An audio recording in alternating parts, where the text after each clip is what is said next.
Welcome to the Magdalene Voices, giving voice to those silenced for centuries through sacred conversations with beautiful, illuminating souls. I am your host, spiritual business coach, mentor, catalyst, and facilitator, Maria Serafina. I serve soul-driven, heart-based spiritual entrepreneurs, business owners, Magdalene's Rising, and radiant beings just like you with the expansion and growth of yourself and your business. Aligning you with your deep inner truth, bringing to life that which you're here to birth, and supporting you in expressing your soul's divine purpose through your being and your doing in this lifetime. If you haven't already, I highly encourage you to join my newsletter to stay connected and updated. You can do so on my website, mariaserafina.com, where you can also find previous episodes and their show notes. And if you have ever wondered about your Magdalene connection and calling, and whether you are a Magdalene, I invite you to download the free Magdalene blueprint I've created for you. Go to mariaserafina.com/AYM to get it. Also, if you're a soul-driven, heart-based spiritual entrepreneur, check out my show and podcast, The Spiritual Business with Maria Serafina. It's designed to inspire you, empower you, guide you, nurture you, and activate you. You can find it on YouTube as well as everywhere podcasts are being broadcasted, or click the link in the show notes. Today I'm joined by Stephanie Victoire. Stephanie was born in London to a French Creole Mauritian family. She's the author of short works published in various anthologies and her own collection. She is a channel, intuitive, and energy healer in her business, Petal and Moss, Spirit and Bone, where she also mentors clients to help them develop their own spiritual gifts and well-being, and teaches workshops around London and in America.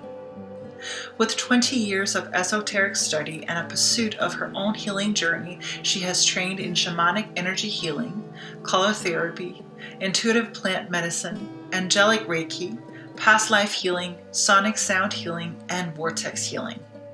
She has traveled to over 30 countries across 5 continents and has visited many sacred sites, volunteered on Navajo Nation reservation in the US, and have made several pilgrimages.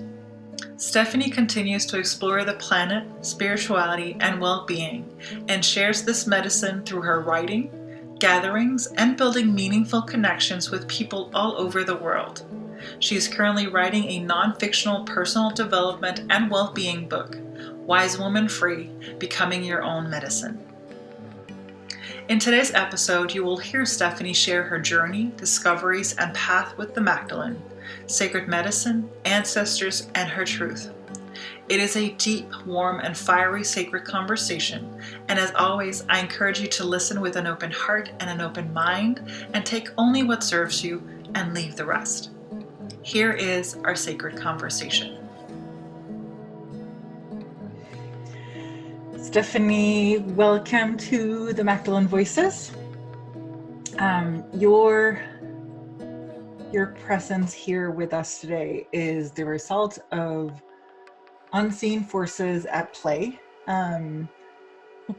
As I wrote to you in my invitation to you, I had been nudged to invite you into a sacred conversation on the show for a while, and I didn't know why. I was like, why? Like, I was asking them, like, why? And then my humanness was like holding back, because like, how do you just reach out and like, hey, do you want to have a sacred conversation on the show that I have? Because like, I don't know why, but then then you posted that you were going on a sacred pilgrimage to southern France in the land of Mary Magdalene, and I was like, oh, now I get it. Now I know why. And I was like, thank you. And so here you are. Thank you for taking the time out of your day to be here. I would love for you to, would you start us off by, the first question that comes to mind is just, would you start us off by telling us about your, I don't want to call it your awakening, but your journey with Mary Magdalene, the Magdalene's Mother Mary, with just tell us what happened, what's going on, where are you now? So yeah, what made you go, what made you go to southern France and start that? So I'll shut up now and you can go ahead. No, that's fine. Thank you for having me. Sure. I suppose my journey with the um, different, I suppose, the masters of the Essenes, so that includes Mother Mary, Mary Magdalene. That also includes who I call Yeshua, so Christ, Yes. is very scattered, and I've come to them in different ways. With Mary Magdalene, I suppose I started feeling into her energy by way of working with Yeshua, by way of working with Christ consciousness. This is something that's been on my radar for a really long time. And I've been a channel probably for about, I'd say, 2008. I started working with Angelic Reiki. Yeah. And Angelic Reiki, of course, opened me up to the celestial realm, which was my reach out to, that connection with divinity and that sense of purity that I suppose that can be felt around Mary Magdalene, around Mother Mary and Yeshua too. Yeah. And during Angelic Reiki, you often call in not just archangels or other angels, but you call in ascended masters to assist you with the healing. And that was my first time experiencing Yeshua's energy, which blew me away. I grew up in a Roman Catholic household, and it was heavy. It was really heavy. But my mom, she is completely clairvoyant. And so there was a lot of question marks around what she could see, what she couldn't see. But then having this backdrop of Roman Catholicism was really hard to navigate my own personal experience with that and where I stood with that. And I struggled, going to school and everything because, in a Roman Catholic school, it was quite rammed down your throat. And, it doesn't feel like the connection that you're seeking that, that say you and I would be looking for in our day to day. And, and having that, that dialogue with spirit that we're told that when, we weren't allowed to necessarily, it was just worship, from your humble corners. And so when, my mom started to talk a lot more about archangels and she had Mary statues around and, I became curious. But when I experienced Yeshua's energy, it didn't need to answer any questions, but it put the whole thing to bed for me. Yes. I didn't need to go back in and understand who he was or who Mary was or, any text, anything written. It was just a vibration.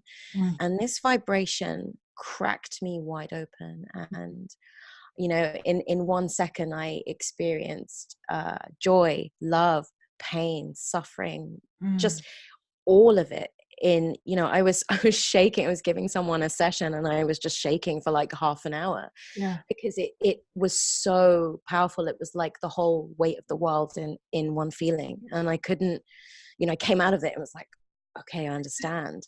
I just understand. I don't know how to relay it to someone else, but I understand. And then I started to read books about, his relationship with Mary. I'm also interested in other deities. So the goddess Isis and Egypt came on my radar quite a bit. And, I live in the UK, so I have access to Glastonbury. And so, that's somewhere where the Essenes have been. And, the energy of Mary Magdalene is very strong over there. And so when I wanted to understand balancing that masculine, divine, feminine kind of yin yang energy. And so with understanding Yeshua's energy and signature comes understanding Mary Magdalene's signature because she's his counterpart. And so that's what led me into this whole, I suppose, this exploration of balancing that feminine and masculine within myself. And then so I started to work the difference between my own imbalances through my healing journey. Mm. I was trying to bring in more of the divine feminine aspects. I often have, you know, I don't know if you get many people that say this, but I often felt more masculine than I did feminine growing up.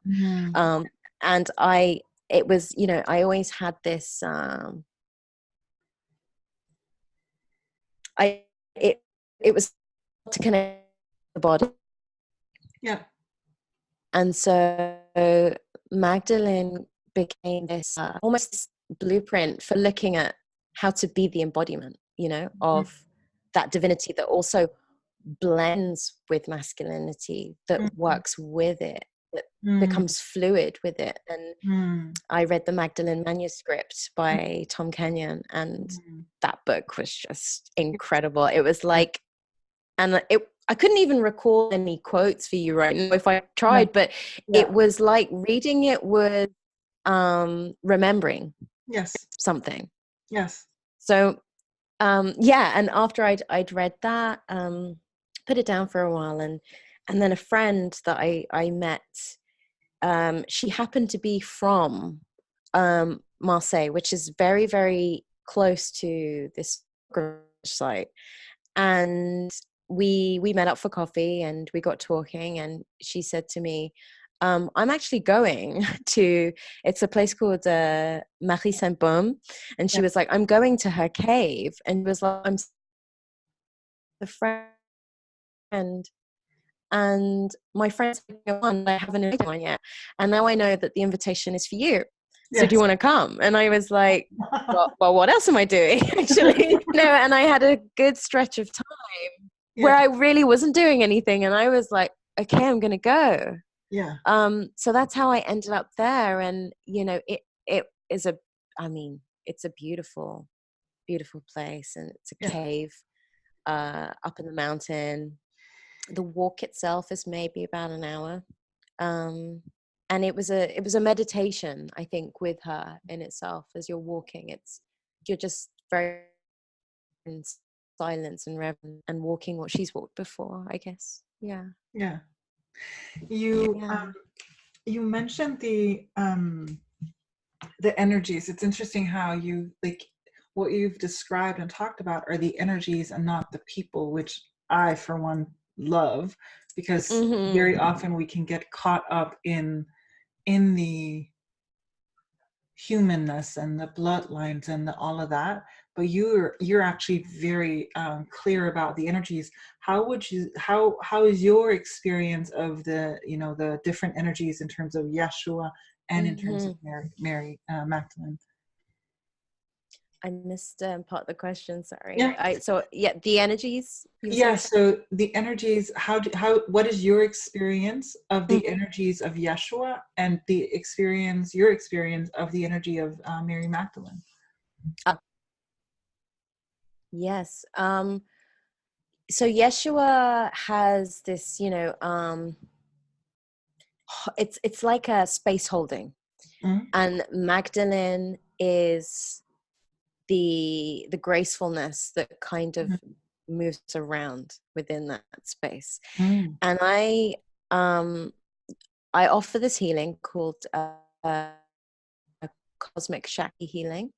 Again, this is something that was channeled to me, but it's actually a group of ascended masters who work on this, and it's also Isis and Shiva, because they are the masculine and feminine of the Kundalini, the Shakti. And so when they turned up together, I thought, okay, interesting, a Hindu god and Egyptian goddess working together. But I realized that, you know, they mirrored Mary and Yeshua very well. And during this healing, when Yeshua and Mary work on you, Yeshua goes to the feminine side of your body, and Mary goes to the masculine side of the body. So Mary's energy is, I mean, it sometimes can feel quite sexual, but when I say sexual, I mean it's life force. Yeah. You know, it's very blood fluid, you know, it moves through you like warm blood. It's like that, your root chakra is connecting to your heart. Yeah. And Yeshua contains the feminine in holding up almost like a space of strength. Yeah. But it's pure love, and Mary's energy is pure love, in a subtle vibration, I would say. Yeah. And then there's Mother Mary that comes in, at different times, and her energy is like it's like an enmeshment of the two, But when Mother Mary, or Virgin Mary to some, touches the heart chakra, it's all you can do but to not just bawl and cry, because she brings divine motherhood. Yes. She brings that very all-loving, all-knowing mother energy, and it really does speak to our inner child. So they're very, very moving. And Magdalene, she gets our creativity going. She really hits that sacral chakra, that root chakra, where you feel awakened, you feel very much in your body, in your feminine. But at the same time, she and Yeshua carry signatures of one another, because they're beloveds. They're twin flames, essentially, if that's a term you like to use. There's a little bit of each other's signature, in the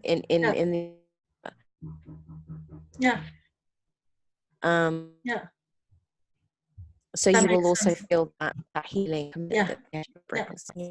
Yeah. Thank you so much for those descriptions. That's so powerful. It felt like, again, I've said this before, parts of these conversations always turn into transmission. It felt like there's, even as you were speaking, felt like you were actually channeling the energies, or like it was being broadcasted in some way. Thank you. That's amazing. You're welcome. How, because I know in terms of, I have to read this. Hold on. I have to find it on your website, and I have to read this, because this was something that like moved me and touched me so much. You write, I have traveled to connect to ancient lands and indigenous communities, only to recognize the knowing of them as my relations and my kin already resides in the ultimate oneness of my heart. And how did you come to that revelation or recognition? When did that start, and how did that come about? I mean, I probably channeled that when I was when I was writing it, and when you come out of certain things and you go, "Oh, was that me?" You're like, I wonder what this. Yeah. Oh, this is really good. I wonder who wrote that. Oh, it was me. I know. Exactly. Yeah. I think for me, everything residing in the heart is. Personally, I've had a lot of difficulties with displacement, feeling displaced in this world. Identity. I am from very unusual background. My family are from Mauritius, which is a tiny, teeny island coast of Madagascar, in the Indian Ocean. But I was born in London, and my parents are from the same country, but one of them's white, one of them's dark skin. And I never really knew what lineage I was supposed to take on, where my roots were, where and I grew up in England, and so I always got told that people couldn't work out where I was from, and people couldn't understand, it was like, what are you, almost, like someone said to me, you look like you could be from everywhere. And that stayed with me, because being from everywhere is true for all of us. We have, it definitely for me spoke to I mean, I've done a lot of past life work as well, and certain cultures that I feel really at home in, and there's a remembering, there's a almost a download, a connection that you have that's just easily accessed in the heart, which is the link to our the access to everything in the universe, right? So that's where home is. And it's that space in that higher heart when you go in, where it's the ultimate mind, it's the ultimate record of knowing, of healing, that infinite potential, but also the connection to all cultures, all people, all races, even the tree kingdoms, and the plant kingdoms, and the sea nations, and and I think the more that I've walked on indigenous lands, the more I understand that it's all here, it's all in me, and it's just kind of recalling and having the confidence as well, in that place in your heart, that you're connected to every cycle, disconnected. But yeah, I hope I answered that correctly. You cut out when you were rereading it back to me, and I thought, oh great, now I'm gonna know my own words back. But no, I hope I covered. Yes, no, absolutely. It was beautiful. The only thing was, could you repeat the country, the island? Because I don't think that was heard on the recording. Mauritius. Oh, Mauritius. So it's Mauritius, the island of Mauritius. Yeah, it's very small, and it's next to Madagascar. So it's I mean, my family are Creole, or Creole, as you may say it in your accent. But ultimately, we're descendants of African slaves, mixed with French. And we have Indian Mauritian too, and we have Chinese Mauritians. It's quite highly populated with Indian Mauritians now, but my family are Creole. So there's all sorts of magic in the bloodline, for me to kind of research and dig into. But I think what I've done is I've just learned so many different threads on my own that make up the same thing. It just pulls on the same ultimate strand of that connection to the divine, the oneness. It's whether you look at it like a web or whether you look at it like a library. It's it's accessible to everybody. That is so, I mean, so beautiful, and also interesting in the way that you describe how you've grown up Roman Catholic, so you actually have that, you have that as a background, and then you now have a completely different, or I don't know if that's putting words in your mouth, but another perspective on that. In terms of what you've grown up with.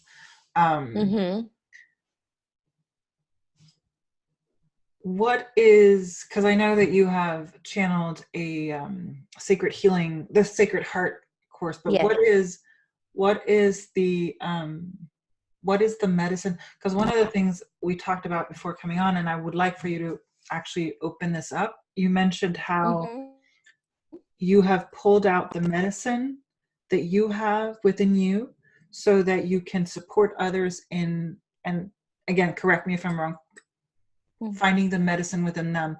Would you tell us, what does that mean? And what does that mean? How do you go within and find the medicine within yourself? And is that making any sense? Absolutely. So I'll do them in two parts. And I made a to my own healing journey when I was about 17 years old, because I was diagnosed with clinical depression at the time. And as I say, Roman Catholicism played unfortunately a dark role in my childhood. It It was very much used as punishment. It was very much used as a fear, huge fear. Yeah. And so at 17, the doctors kind of chuck me on Prozac, you know, and I thought, you know, even now I think that's alarming. You know, at 17 years old, your cerebral development, you know, it's not at its fullest. And, you know, I had obviously horrific side effects on it, and I begged the doctor to take me off of it. And I had suddenly thought, you know what? I made a pact with myself, and I was like, I'm going to heal my own. And at the time, it felt like it was healing my own mind, my emotions, but it goes far deeper than just the mind. You know, it was, you know, I started kind of going into the metaphysics of everything, and I started going to as many alternative healers as possible. And I kept thinking to myself, well, why do I have to keep going to other people? Could I not do this myself? And so, you know, I started to train, and I was curious about, you know, herbalism, and, you know, I was going for energy healings and all kinds of different modalities. And with each one felt like I was getting closer and closer to this layer, but it wasn't quite hitting certain issues, and, you know, and I think spending time, I was massively introverted when I was younger. So I spent massive amounts of time in my bedroom, you know, sitting with my thoughts. Yeah.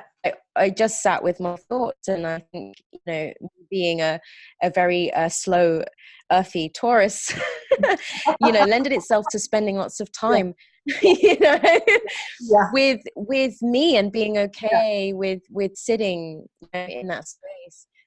And it was hearing my own voice, and it was trying to work out what was depression trying to say to me.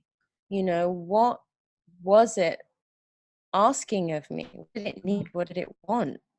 And that's when I sat in, and I went straight into my body, and I started looking. And I actually wrote an article about this for a Comely magazine a few years ago, online, and giving this exact practice of what I did, just based on trying to have a dialogue with my body. And I sat in, and I asked to be shown what the inside of my body looked like, you know, but with each part, you know, I went into, like, you know, the solar plexus, or I went into my kidney, or I went into my, you know, my throat, all of this stuff that felt stuck.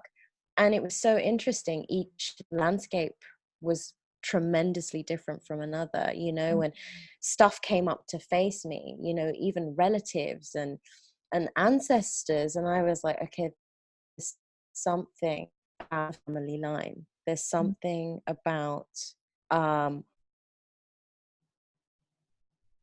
what's just happened to me, but what's happened, you know, to my mother. And if I cut forward a few years, I'm getting really close to understanding that depression runs in my maternal line.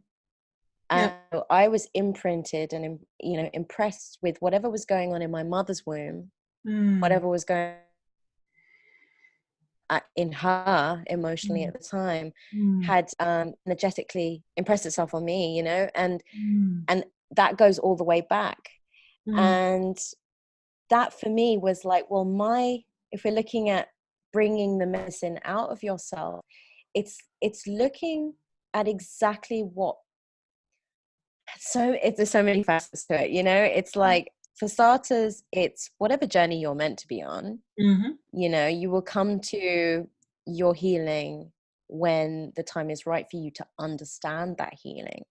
So sometimes things, you know, are prematurely worked on, and then you keep hitting a block, and you're like, why can't I rid myself of this issue? Why is it not moving? And it's about going back in and looking at all of these different things. It's like looking at your own, for starters, you know, your own physical makeup, and then your own spiritual makeup. You know, and who are your guides? together with you. And then, like, what medicines do you tend to lean towards? What modalities speak to you the most? For me, it was shamanic practices as well. It was mainly Native American spirituality. Plants, interestingly enough, not of Europe though. I felt more of a connection with cedar and tobacco and sweetgrass and all of these things that link in, that actually I will kind of, along with the Ignition of the Sacred Heart, and it was all putting together this story, the story of Stephanie and what she's come here to do, and we think about pulling out the medicine. It's what you're able to teach in your own personal story with your own, I guess, spiritual architectural design. Does that make sense? It's like, it's like something that is kind of divinely orchestrated, but at the same time, it's part of the mission, it's part of the exploration. Then it attaches itself to so many of your own family stories. And then you also think about where you're from. And, and I said that I felt very displaced. Even the UK doesn't feel like home to me very much. And I'm writing this book called Wise Woman Free, Becoming Your Own Medicine, because I talk about how, original peoples were the most connected because they understood their terrain, they understood the world around them. And it's like what I was doing in my body is like taking that and, and inverting it. It was like they were taking the rhythms of the stars, the rhythms of the crop cycles, waters, trees, the animals, all of that, and really, really living with them. Yes. And what I was doing is taking that very kind of theory and applying it internally. Yes. So I was really getting to know my psyche, really getting to know my organs, my body, like every subtle thing that came up in my body. It's like I'm totally aware why my foot has that particular twinge, or or when I have a flare up in, and I ache somewhere, I know exactly why. I know what's triggered it, I know what emotion goes with it, and I know what story is behind it, because I sought to understand it to that level as Indigenous people do to the universe. And then the sacred heart healing, so nice segue there. Hold on, that's just because okay, let me allow you to just take that. Let us just take that in, because like what you just like, it is so powerful. so powerful. Thank you. Holy yes. Now you can it's just like because I completely agree in terms of the Indigenous cultures, and I think part of major reason why we're at where we're at, why people are feeling the disconnect that we feel today, is because of the suppression, the oppression, the racist ways, everything that's been cut out, because we have cut that out. And so for you to essentially give us a roadmap is what I hear. Like it's a road. I don't know if it's a road. Yes. It's like a roadmap. Sorry, I don't want to be putting words into your mouth, but no, I totally get you. Yeah, it's like a roadmap to the reconnection, the recalibration, the yes. Yes. Yeah. Thank you. Oh, you're welcome. And I might level that one up and say Atlas, maybe, because I'm very, very yes. Atlas. Yes. As opposed to it's like spreading the whole thing out and just yes. And having that. Go ahead. Having that that eagle eye, that eagle eye perspective where you can zoom out as well as zoom back in. you know, it's that constant flux of being able to go right into the tiniest corners and the subtlest of bodies, but also look at your map, like you said, you know, as a huge atlas that has. No, I agree. Yeah. It is an atlas, because what you're doing is, like you said it, you're unpeeling, like you're spreading it out so you can kind of see the topography of everything. And I completely agree. It was, when I said roadmap, it was more in terms of how to navigate that atlas. Is I hear that there is a practice, or it's not a sequence, but there's a wayfinding that you have in that. Yeah, that's perfectly put. Totally. Yes. Yeah, definitely. So, okay, the Sacred Heart, sorry I cut you off. It was just like, no, that's like that medicine in, because that was like, thank you so much. So I was sat in a shamanic initiation. This was last summer, in the Peruvian tradition, but I was lucky enough to have it in London itself. And you know, we were sat in ceremony, and Mother Mary, Virgin Mary, kind of showed up, and she placed her. I'm like, hey, what are you doing in a shamanic ceremony?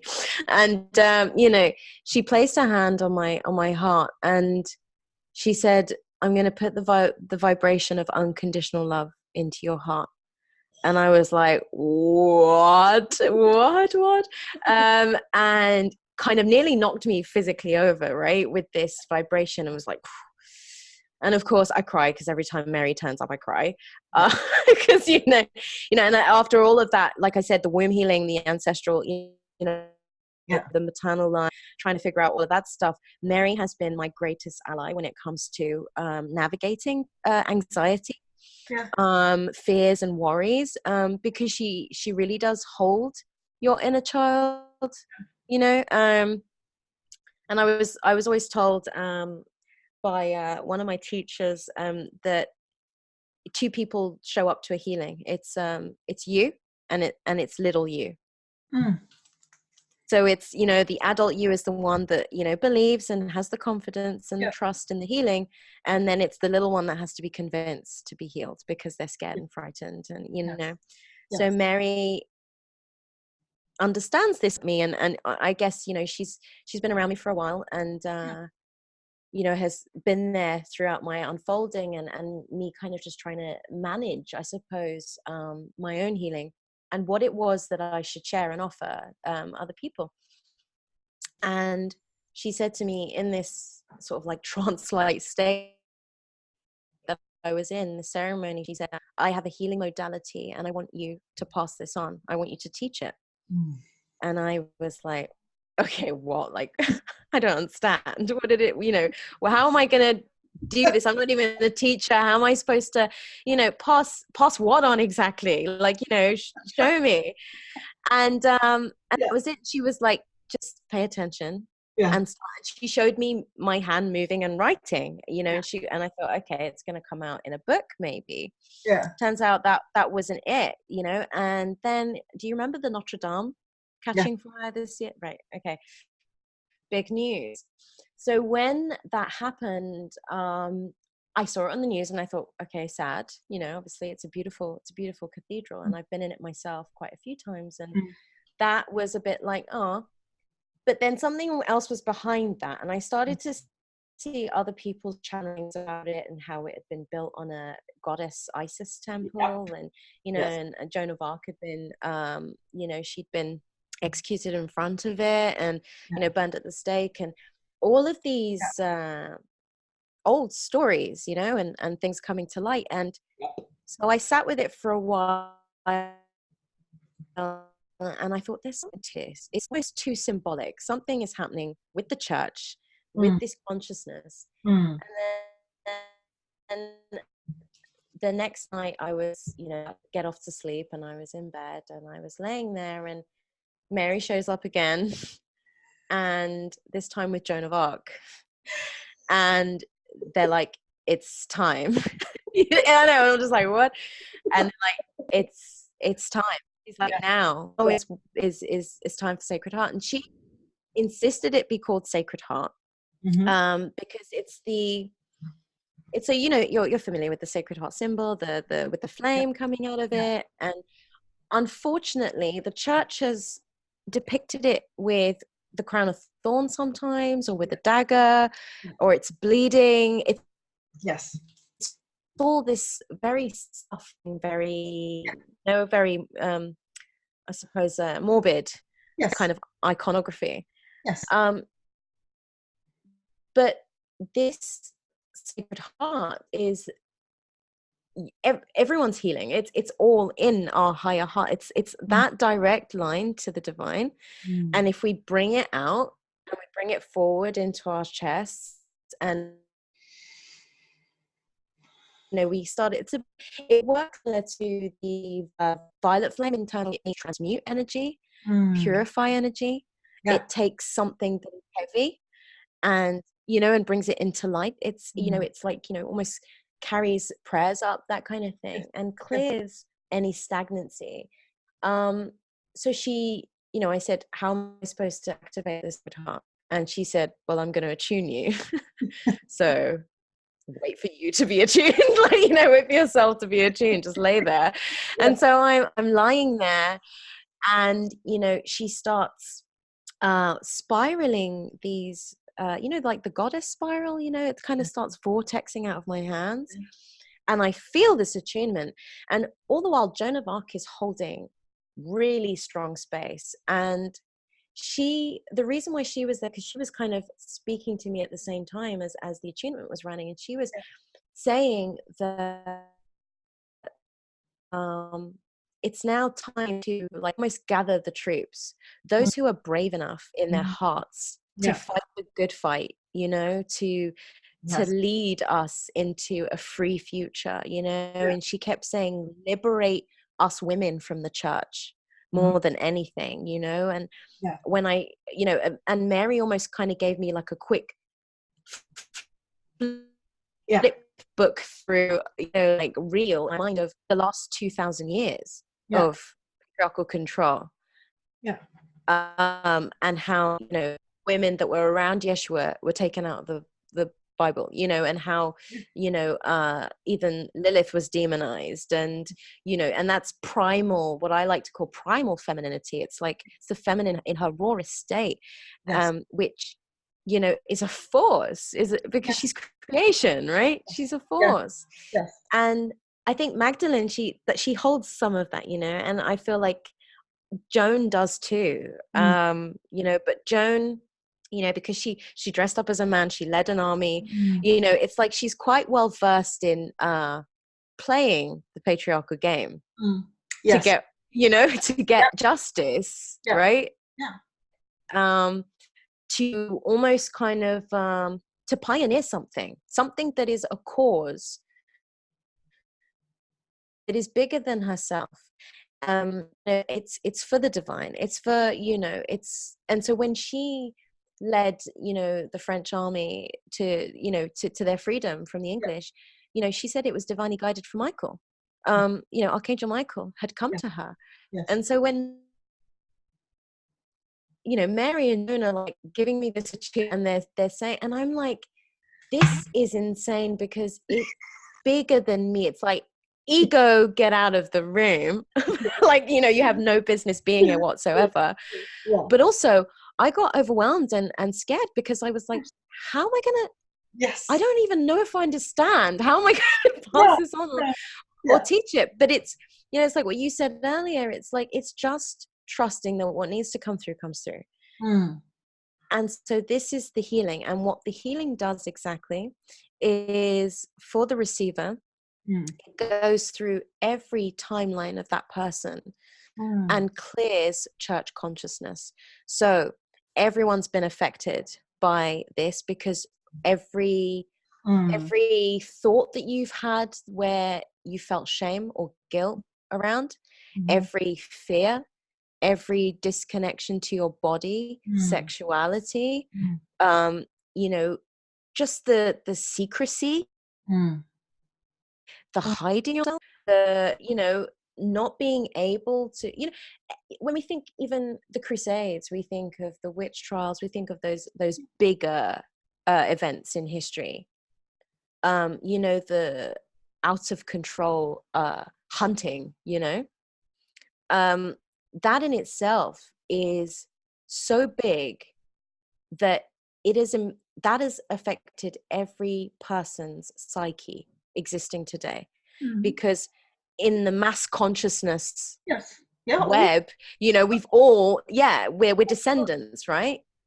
If you look at what we have done to indigenous cultures, to native lands, for the past, I was saying, like, if you look at what we've done to indigenous cultures, to native lands for the past thousands of years, in the name of Christ, in the name of Christ,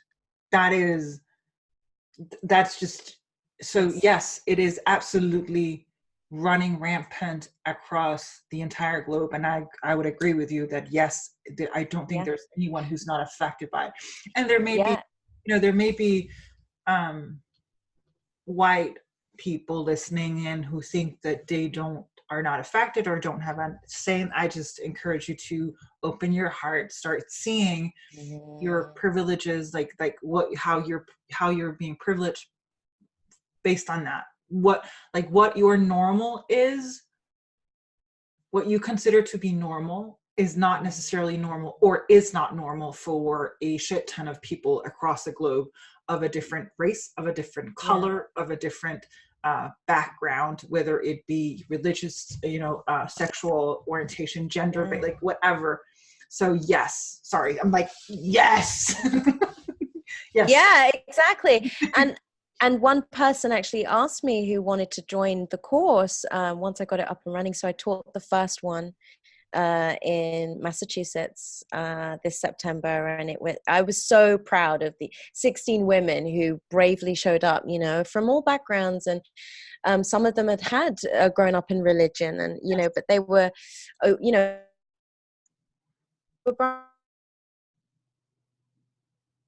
into different healing modalities, you know, Reiki. One said to me, like, why not any other faith? Why not does this work on any other religion? And the answer that I got, and I feel like Mary answered this for me, was that there has been no greater one to rule 2,000 years of the entire, you know, population, as in the Vatican, you know, like the media, everything is linked to the church, you know, even just like presidents swearing in on the Bible, you know, it's these practices are still, you know, they're still prevalent today. But even just the smallest of things, like, you know, getting pregnant, you know, when it's unexpected and stuff like that, you know, you are very much affected by the last 2,000 years of the church, because it made you feel shameful. Yes. In thousands of ways, it made you feel shameful. And this has trickled down from the beginning. So it's to return your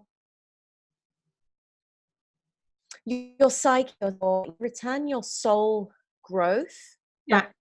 It's little seedling, you know, of pre-2,000 years. Like, you know, back to that original connection to nature faiths, to, you know.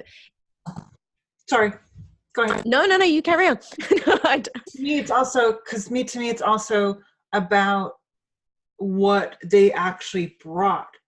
They didn't bring a religion. They didn't bring white supremacy. They didn't bring racism. They became instruments for that. And that's what pisses me off. Like, that's what makes me upset and angry, because to me, you know, I have that experience of it being pure love, of being a way of love, a way of the heart, of being kind, caring, and compassionate, and that.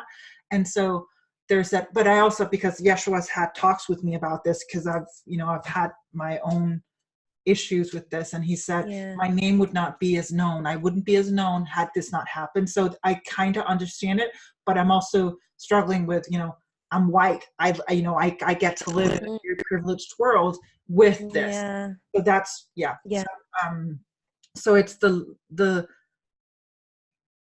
love that has gotten lost in some type of white Christianity. And even I live in Denmark, and Denmark is one of the only industrialized, no, that's the wrong word, is one of the only, what's not, like, it's one of the only countries in the world where there is, or at least in the Western world, where there is a state religion, where you are automatically a Christian. If you're born in Denmark, you're automatically a Christian.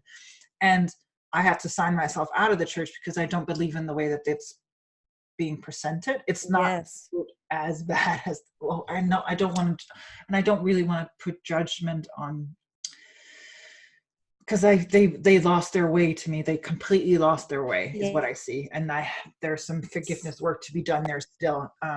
But sorry, I'm off on a tangent. Yes to the love, yes to healing, yes to clearing the church, clearing yourself of the church, of what's happened. Yeah.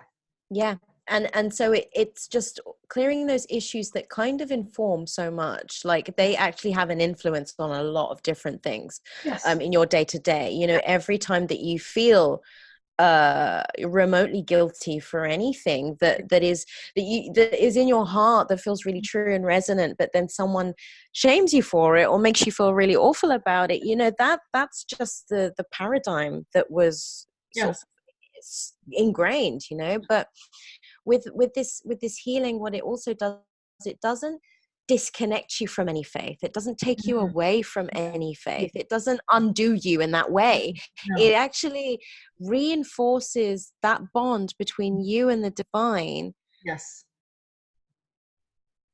It pure without negative influences. It gives you a direct line, you know. And when we think back to the Essenes, you know, they were just a band of healers.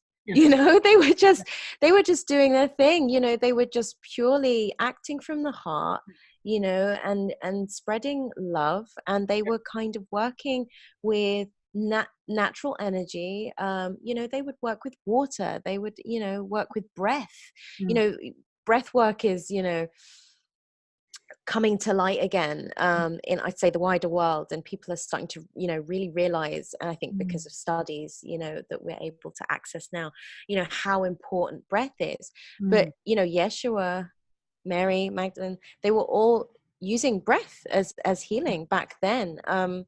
You know, and so before it kind of, whatever it was that they were doing got shoehorned into something completely different. For power and for politics and for money. And that's the part, that's just whenever I'm working. Yeah, exactly. So whenever I'm working with an energy, I kind of try to trace it as far back as it will go so that I can find its most pure state, you know? Where it's not muddied. It hasn't been muddied in any way, you know? And I try to find that seed, you know? And that goes with all the healers I do.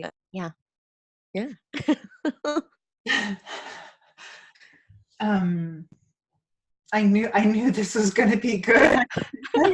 It's just what you said in terms of surrender. It's like trusting that whatever comes through will come through, and it will be the right thing for the right people at the right time. It's always leaning back. And I, you know, when the times when I've really been laughing has been because I'm sure that a lot of the listeners will also recognize that, you know, when people show up and you're like, I'm supposed to do, like, that's how I felt when I was called to do the Magdalene voices. It was like, I'm supposed to do what? And what? What? Like, and I still don't understand why. It's still like, why? But it's just, I just keep being nudged. And reach out to this person and I'm like, oh, okay. I will do that. So it's following that and just surrendering into it. Exactly. Stephanie, I can't thank you enough for having taken the time out of your day to come on and share your medicine with us. Is there anything that's left, or completely? Is there anything? I will make sure that there's links to your website, and I'll get some articles and all of that so that people can find you. That will be in the show notes. Amazing. Yeah. Is there is there anything else, or do you feel like, I feel like it's, I feel like it's yeah. definitely. Again, no, I want to at the end that it took me a long time to find this voice for me to be able to share all of this with you. But it was hard earned, I have to say, and I know that every single listener is also earning their voice, and everyone has something to say, and everyone has their own medicine to reach into and extract out of themselves. And so that's the only thing that I say, is that I'm here now in this timeline to be able to share this, and I thank you for having a platform from which you can connect everybody in such a beautiful way, and an offering. But everyone else, I look forward to how it unfolds, and and I'm sure everyone's work on the planet will, maybe not in our lifetime, but we'll see the results, and it'll unfold and weave together, because like you said, it just does come back full circle, to be honest. So yeah, it completes itself for sure. So, Amen. Thank you. Thank you. Thank you. That is what I had for you in today's episode of the Magdalene Voices. I hope it served you well. If you're listening to this via podcast, know that you can go to my website, mariaserafina.com, or click the link in the show notes for all the deeds and the details. Finally, I hope that you will take a moment to either leave a comment or review and share it with your friends or on social media. God bless.